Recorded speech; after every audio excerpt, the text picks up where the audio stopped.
Sa umpisa ng pelikula, makikita ang isang Mexicanong lalaki, si Memo, na bagong tawid lang sa border, at nakatira ng illegal sa Estados Unidos. Naglalakad siya papasok sa isang bahay at sinalubong ng isa pang lalaki, si Alejandro, na tinawag siyang nakababatang kapatid. Nag-iisa lang si Alejandro na nakatira at nagtatrabaho doon habang ang kanyang asawa at anak ay nanatili sa Mexico. Kinabukasan, makikita na hindi lang silang dalawa ang mga undocumented immigrants. Marami pa silang nagtatrabaho sa ilalim ng minimum wage para mabuhay. Nakatayo ang dalawang lalaki sa gilid ng kalsada, naghahanap ng anumang trabahong makukuha nila. Pero parang hindi masyadong masigla si Memo, at hindi nila nagawang makahanap ng trabaho. Pagsapit ng gabi, at tinanong ni Alejandro si Memo kung magkano ang kinita niya ngayon. Pagkatapos ng nakakahiyang katahimikan, napagtanto niyang hindi nakakuha ng trabaho si Memo ngayon, kaya binigyan niya ito ng bahagi ng kanyang kita. Kasunod nun, makikita si Alejandro na sinusubukang magbayad ng isang bagay, pero sinabihan siya na wala pa sa kalahati ng halaga ang kanyang pera. Maya-maya ay kausap ni Alejandro ang kanyang asawa sa telepono, sinasabi sa kanya na magiging maayos ang lahat at ihanda na ang mga malita nila para umalis. Kinabukasan, maaga nang nagising ang dalawang magkapatid, at habang kumakain ng kaunting pagkain, lumabas sila para maghanap ng trabaho. Kabilang sa kanila ang dalawang lalaki na naghahanap din ng trabaho, sina Hector at Tonyo. Sa isang pagkakataon, nakita nila ang isang babae, si Liz, na bumibili ng mga construction materials, at ginamit nila ang pagkakataong ito para tanungin kung kailangan niya ng mga manggagawa. Noong una, sinabi niya sa kanila na may contractor na siya, pero nang sabihin ni Alejandro na mas maganda ang gagawin nila sa mas murang halaga, pumayag siya. Sumakay ang apat na lalaki sa kanyang kotse at umalis sila. Nakipag-ayos sila ng presyo, $500 bawat tao para sa trabaho, at nagkasundo ang apat. Di nagtagal, nakarating sila sa isang malaking bahay na napapalibutan ng tuyong lupa at bakal na bakod, at agad silang nagsimulang magtrabaho. Habang nagpapahinga sila mula sa trabaho, parang hindi masaya si Memo, pero positibo naman si Alejandro at sinabi niya na gusto niyang magtrabaho ng husto, kumita ng pera, at dalhin ang kanyang asawa at anak sa kabila ng border. Nagtatrabaho ang mga lalaki sa paggawa ng outhouse sa malaking hardin nang makita ni Memo ang buhok sa drilling machine, pero hindi na lang niya ito pinansin. Di nagtagal, dinalhan sila ng magandang babaeng nag-hire sa kanila, si Liz, ng ilang beer para masiyahan habang nagtatrabaho. Nakita ni Hector na mabait siya, kaya ginamit niya ang pagkakataong ito para mapalapit sa kanya at tinanong kung may ibang trabaho o serbisyo ba siyang magagawa sa loob ng bahay. Hindi pinansin ni Liz ang kanyang pang-aakit at bumalik sa kanyang bahay, kung saan lumalabas na may asawa na pala siya. Kinutya ni Alejandro si Hector dahil hindi siya nagtagumpay sa pang-aakit sa kanya, at nasaktan si Hector kaya naglabas siya ng switchblade. Pero nagkunwari siyang nagbibiro lang nang makita niyang hawak ni Memo ang isang screwdriver malapit sa kanya. Maya-maya, makikita si Tonyo na kumakatok sa pintuan ng bahay nang matakot siya sa aso ni Liz. Hiniling ni Tonyo na makigamit ng CR. Pero magalang na sinabi ni Liz na hindi pwede dahil madumi siya. Nang gabing iyon, naisip ni Hector na kakaiba, na pinapante ng asawa ang kanyang asawa para kumuha ng mga estranghero para magtrabaho, at sinabing maaaring mapanganib na mga psycho ang apat sa kanila.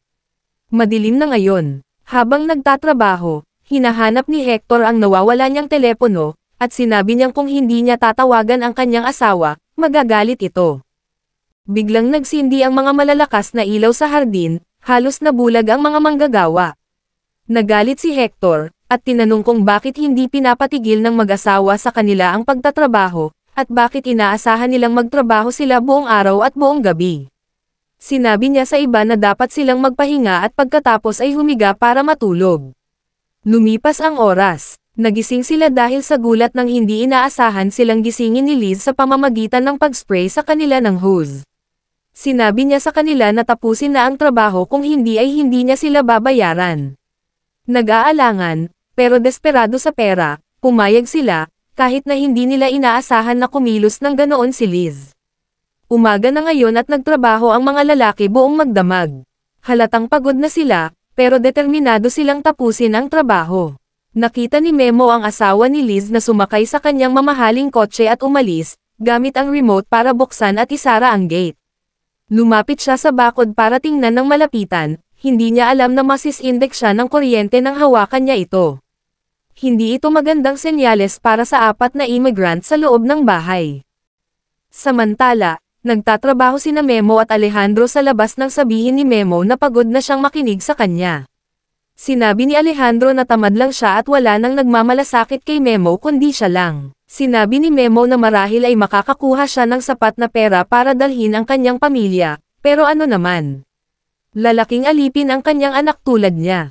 At dito, sinuntok ni Alejandro si Memo. Napapagod na sila, kaya nang gumamit si Tonyo ng electric saw, nawala siya sa focus at hindi sinasadyang nasugatan ang kanyang kamay. Nang mapansin ito ng mga lalaki, agad silang lumapit kay Liz para humingi ng tulong. Pero nang gawin nila iyon, sarcastic niyang binuhos ang alak at binalot ng bendahe ang kamay ni Tonyo, na nagdudugo ng husto. Hiningi ng mga lalaki sa kanya na dalhin si Tonyo sa ospital, pero dahil mga undocumented sila, sinabi niya sa kanila na tapusin na ang trabaho o tatawag siya ng pulis. Naubusan na ng pasensya si Memo sa pagtrato sa kanya na parang alipin at umalis. Habang hinahanap si Memo, nakita ni na Alejandro at Hector ang bakod na may kuryente. Hinawakan ni Hector ito at nag-ground ng kuryente. Sa sandaling iyon, nakita sila ni Memo at sinabi niyang nakapalibot ng bakod ang buong property. Ang tanging paraan para makalabas ay sa pamamagitan ng pangunahing gate, na pinapaandar ng remote control na nasa kotse. Dahil sa desperasyon na makalabas, pumasok si Hector sa bahay para hanapin ang mga susi ng kotse. Habang naglalakad-lakad siya sa loob ng bahay, wala sa paningin sina Liz at Ben at swerte siyang nahanap ang mga susi ng kotse. Sa kasamaang palad, habang papunta siya para sumali sa iba na naghihintay sa labas, binaril siya sa binti ni Ben. Dali-daling tinulungan siya ng iba, pero nagpaputok ng babala si Ben malapit sa kanila at sinabi sa kanila na dumapa. Pagkatapos ay lumabas si Liz sa bahay at habang sumusumpa si Hector sa kanya, inapakan niya ang ulo nito ng kanyang takong ng maraming beses, at pinatay niya ito. Sinabi niyang self-defense iyon at bumalik sa loob ng bahay. Sinabi ni Ben sa iba na tumayo at tapusin ang trabaho at walang ibang masasaktan. Habang nakatutok ang baril sa kanila, inutusan niya silang ilagay ang lahat ng matutulis na kagamitan sa isang kariton. Habang nangyayari ito, nagsimula ng tumugtog ang malakas na musika, at lumabas si Liz ng bahay, may hawak na shotgun, at nagsimulang sumayaw. Habang nagtatrabaho si Alejandro, pinapanood siya ni Ben at tinanong kung iniisip ba niyang masama sila ni Liz. Samantala, nililinis ni Tonyo at Memo ang dugo ni Hector sa lupa habang nakahandusay ang kanyang walang buhay na katawan sa tabi nila. Kinukutya sila ni Liz at dahil hindi sila nagsasalita ng Ingles, sinubukan niyang turuan sila. Nakatutok ang shotgun sa kanila, pinilit niyang sabihin, "Masaya ako," habang tumatawa at nag-e-enjoy sa kapangyarihan niya sa kanila. Di nagtagal, nakita natin ang isang lalaking paparating, nagmamaneho sa pamamagitan ng pangunahing gate. Isang estate agent na tumutulong sa mag-asawang psycho na ibenta ang bahay na ito. Wala na sina Alejandro, Memo, at Tonyo dahil nakatali sila at nakakubli sa paningin. Iminungkahi ng estate agent na ipakita nila ang bahay bukas, at pumayag ang mag-asawa. Pagkatapos, nakahanay sina Alejandro, Memo, at Tonyo sa harap ni Liz at Ben na nagsabi na ang susunod nilang trabaho ay ang maghukay. Habang kumukuha ng mga pala si Ben, sinabi ni Liz sa kanila na tanggalin ang kanilang mga damit. Nag-aalangan sa una, sumunod sila dahil nakatutok ang baril sa kanila at ayaw nilang mamatay. Naghubad sila ng tuluyan at bumalik si Ben na may mga fala. Ang tatlong lalaking walang damit ay naghuhukay ng tila mga libingan. Bumagal si Tonyo dahil sa kanyang sugat at iminungkahi ni Alejandro na siya na lang ang maghukay para sa kanya dahil hindi na siya makapagtrabaho. Nang marinig ito, kinuha ni Ben ang fala ni Tonyo at hinampos siya sa ulo, kaya nawalan siya ng malay. Iniutos ni Liz kina Alejandro at Memo na humarap, at nang gawin nila ito, nagdasal sila, iniisip na dito na sila mamamatay. Pagkatapos ay tumawa si Liz at binato sila ng kanilang mga damit. Habang ang mga hukay na kanilang hinuhukay ay para pala sa mga puno. Nang dumidilim na, ginamit nila ang kanilang kamay sa pag-uukit ng hukay. Habang ginagawa ito, nakita ni Memo ang isang cable sa kanyang hukay at humingi ng fala para palakihin ang hukay para sa mga puno. Sa sandaling ito, nagsimulang magkamalay si Tonyo. Ibinigay ni Ben kay Memo ang fala, at ginamit niya ito para putulin ang cable, kaya namatay lahat ng ilaw. Ginamit nila ang pagkakataong ito para makatakas, tumakbo sina Memo at Alejandro sa isang direksyon. At habang abala sina Ben at Liz, nagawa ring makatakas ni Tonyo. Nakarating si Tonyo sa bakod na may kuryente, na hindi gumagana ngayon, at nagsimulang umakyat habang sinusubukang i-on ni Liz ang backup na power. Sa kabutihang palad, nakatawid si Tonyo nang makita siya ni Ben. Nagsimulang umakyat si Ben sa bakod, pero nagawa ni Liz na i-on ang backup na power, kaya nagsimula nang magkuryente ang bakod at nakawala si Tonyo. Nang makarating si Tonyo sa isang kalsada, dumaan ang isang kotse at binaril siya. Samantala, nasa loob ng bahay sina Alejandro at Memo. At habang hinahanap nila ang bag ni Liz, nakakita sila ng isang set ng mga susi. Pero naubusan na sila ng swerte nang lumitaw ang aso ni Liz at kinagat si Alejandro sa binti. Kaya sinaksak ni Memo ang aso hanggang sa mamatay. Nang mag-on ang mga ilaw, sumigaw si Liz nang makita ang kanyang patay na aso. Kaya pinatulog ni Ben ang magkapatid gamit ang dulo ng baril. Kinabukasan, hinihintay ni Liz at Ben ang pagdating ng mga mamimili ng bahay. Binuksan ni Liz ang pinto para sa isang magandang mag-asawa, sina Sandra at Homero, na interesado sa pagbili ng bahay. Sa parehong oras, nagising si Memo na natatakpan ng alikabok. Sa kanyang pagkagulat, napapalibutan siya ng mga bangkay ng iba pang mga biktima, isa sa kanila ay si Hector. Ipinakikita nito na ginawa na ito ng mag-asawa sa ibang mga undocumented immigrant workers dati. Nakatigil siya sa tila isang butas sa ilalim ng lupa, at ang tanging paraan para makalabas ay ang isang metal na pinto sa kisame. Nakita niya si Alejandro, na buhay pa rin, pero may malaking sugat sa kanyang binti. Kaya binalot ni Memo ang kanyang binti. Pagkatapos ay kumuha siya ng bato at sinimulang kumatok sa pinto sa loob ng bahay. Sinimulang suriin ni Sandra at Homero ang bahay at interesado sila sa disenyo. Pumunta ang mag-asawa para tingnan ang labas ng bahay, na kamakailan lang ay ginawa gamit ang pawis at dugo ng mga iligal na manggagawa. At ipinagmamalaki ni Ben na sinabi niyang mga undocumented workers ang gumawa nito. Sa loob ng outhouse, narinig ni Sandra ang pagkatok sa ilalim niya. At nang idikit niya ang kanyang tenga sa sahig, pinigilan siya ni Liz. Balik sa loob ng pangunahing bahay, napansin ni Sandra ang mga larawan ng iba pang mga bahay sa dingding. At sinabi ni Liz sa kanya na lahat ng iyon ay mga bahay nila at sila ni Ben ay nagre-renovate at nagbebenta ng mga ito. Kinagabihan, sinusubukan pa ring maghanap ng paraan para makalabas si Memo, pero walang nangyari. Hindi gumagalaw ang pinto. Sa itaas nila, nagsimula nang mag-on ang mga sprinkler at nagsimulang tumulo ang tubig sa lupa, tumatama sa mukha ni Memo sa ibaba. Naalala niya na may switchblade si Hector, kaya kinuha niya ito at pagkatapos ay sinimulang kunin ang basang lupa hanggang sa gumuho ang lahat sa itaas niya. Pagkatapos, nakita natin na nasira ang sahig ng outhouse, at lumabas si Memo, sinusundan ni Alejandro, na tinulungan niyang makalabas.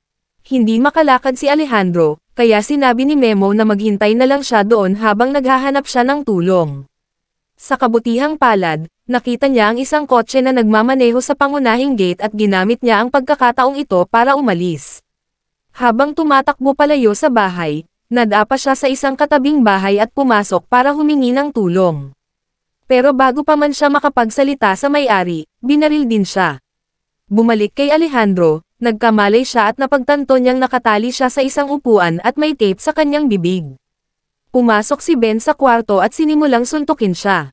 Kumuha siya ng funnel, inilagay ito sa bibig ni Alejandro, at binuhusan ng gasolina. Dahil sa pagpupumiglas, nawalan ng malay si Alejandro. Pero lumalabas na hindi niya lubos na nalunok ang gasolina.